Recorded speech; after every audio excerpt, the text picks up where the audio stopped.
Hello and welcome to Manga 96, and today we're going to talk about Otome Game no Heroine de Saikyou Survival, or in English, Strongest Survival by Otome Game's Heroine. As you can see by the title, this is a light novel series and it is the best one that I have read this year.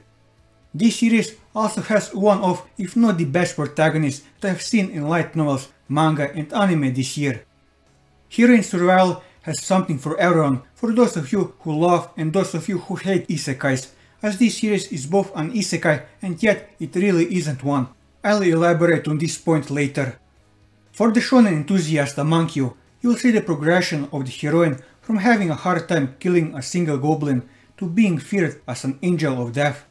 Speaking of the heroine, for those of you who are looking for a strong female lead or a great main character in general, look no further, as she is the star of this series and the one who carries it for the most part.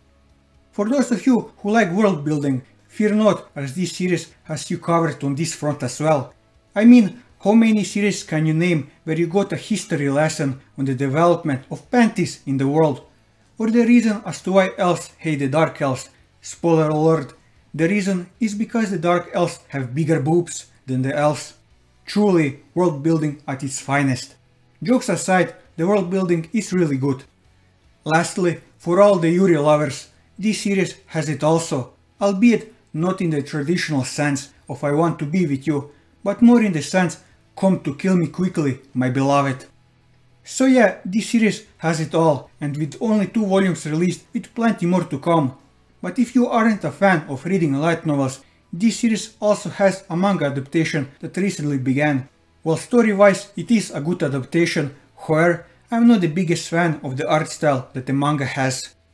Now, this is it for the non-spoilery talk, as from here on there will be a lot of spoilers, so if you don't want to be spoiled, I would highly recommend that you go and read the light novel, as it is an enjoyable read. But before we start, here is a brief synopsis on what this series is actually about. A girl, Alicia, lived as an orphan in a world of sword and magic, Ciel. One day, she learned that she was an Otome Game's heroine. Even her parents' death was simply a part of the scenario. Alicia judged the heroine's setting as nonsense and discarded it decisively. She introduced herself as an adventurer Aria, gradually mastering multiple weapons and magic, and grew to become the Ash-crowned Princess of Slaughter. But by accepting a request to guard the villainess before she realized it, she got dragged into the stage where nobles quarrel against each other. I'm not a game character. Create weapon, train your body, survive the fighting against powerful enemies and smash apart the Otome Game. A sublime and exhilarating otherworld battle fantasy with a charming fighting heroine. Now, to start things off, let's talk about the Isekai elements in this story. As you've seen from the summary, this story is set in an Otome Game world where there are reincarnated people in it, where our heroine isn't one herself. This is the reason why I said in the beginning of the video that this is an isekai and yet it isn't, as the heroine isn't a reincarnated person herself. In the summary it said that the heroine learned that the world was based on an Otome Game and that she herself is the main character, but how did she learn it if she isn't a reincarnated person herself? Well, she has to thank an actual reincarnated person for this. Thanking is a strong word considering that this villager bee isekai person tried to kill her and take over her body, but had the tables turned on her and got killed herself. In this process, her memories that she tried to implant into the heroine's body did get transferred, where they didn't transfer as planned in order to take over the body, but were transferred more like knowledge. This is the way that the heroine learned everything and said fuck you to the world and the game scenario. As of right now, there is another isekai person that we know of in the body of one of the villains of the game. For now, she is more of a scaredy cat, considering what she knows should happen in the game rather than an actual threat, but she can easily change in the future. This is enough about the isekai part. Now let's focus on the star of this story, and that's the heroine Alicia, aka Aria. What makes this character so good is that Alicia, the heroine who was supposed to be a happy, feel-good, lovely, noble girl, became an utter antisocial psychopath, rejecting her remaining family, her blood, and her predisposed happy future. The way on how she learned everything about this world quite literally forced her to set on a very gritty and unapologetic journey for the rest of the novel, with Aria forcing herself to rapidly mature mentally. There are certain parts of the story that invoke the feeling that Alicia or Aria is a creepy character. Her mental fortitude, coupled with the lack of guidance and the care from elders around her, make it so that she is extremely dense to certain situations. For example, she goes Komodo for the majority of the first 2 volumes of the light novel. Aria's strength as a character lies in her ability to be the last nightmare you ever dream of. Her resolve to kill or be killed and not get swept along the game's storyline evokes fear in her enemies. Her tenacity is akin to that of a hyena. Once she has her prey in her sight, she'll do anything necessary to consume their existence. Aria is also very resourceful, which really helps her in her fights early on during the novel. She isn't a no bullshit strong girl, she's a sociopath who kills with no hesitation or emotion. The moment she is outmatched, she runs. If cornered, she pounces like a wolf. She has no honor when she fights.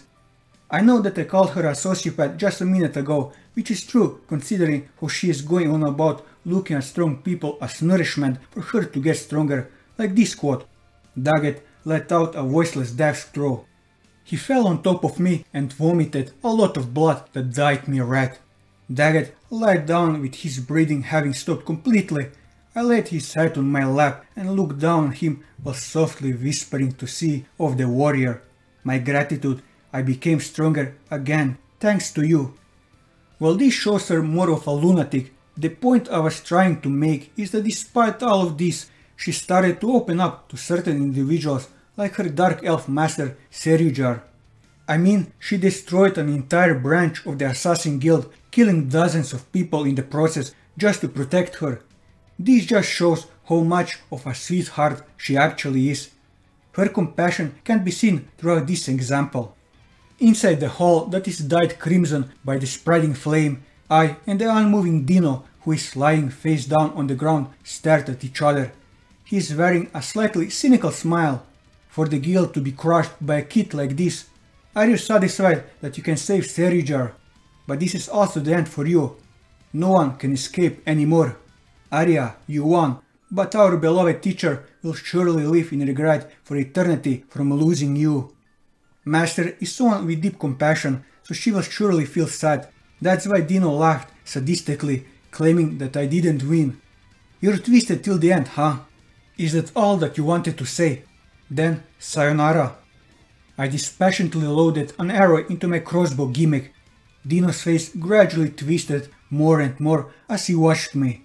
His widely opened eyes reflected me, who is looking down coldly on him, and the arrow I fired. With this, he will never move again. Go to the other side by yourself.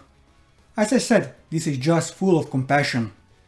I also love this particular scene when she is given a room to herself in a mansion. Instead of embracing her warm bed, she stages it as if someone is sleeping in it.